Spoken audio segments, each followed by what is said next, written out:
He loved his daughter. He loved his family. He did not deserve to be taken out like that. They took my baby from me.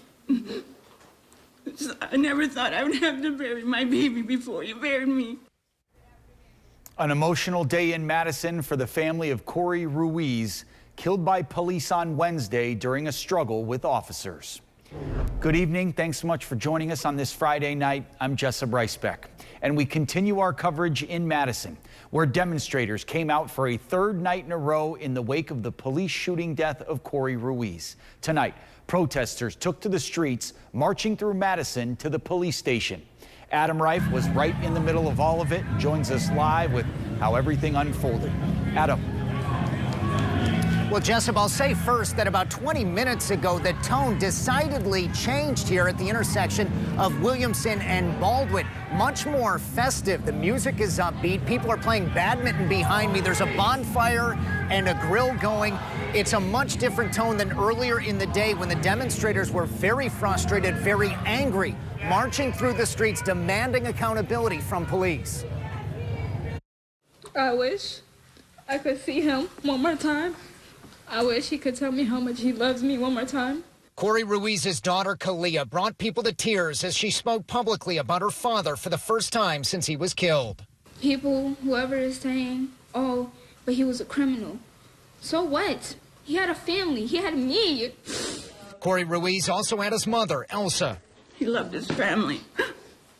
He did not deserve to be taken out like that. Another day of pain, anger, and tension started inside the state capitol. We saw an execution. Noted civil rights attorney Benjamin Crump joined the family. They not only tackled him, not only tased him, not only kicked him, but then you saw they shot him 3 times. Across town, the memorial grew at the site of Ruiz's death. Demonstrators dug in for a long stay with tents, food, and mattresses. I'm so angry, man. You know, when I first seen this and I watched it on my phone, it brought me to tears. Many are keenly aware this shooting and their reaction to it are garnering national attention. We are doing our protest the right way. We are not causing no harm. We're not trying to cause no division. But at the same time, we want light shed on what's going on. Conversations at the camp eventually shifted from occupying to acting. After a couple days at Williamson and Baldwin, protesters are on the move. They're intending to go demonstrate outside a police station. We're out here to fight, and we'll keep fighting, and we'll keep fighting until we get what we need.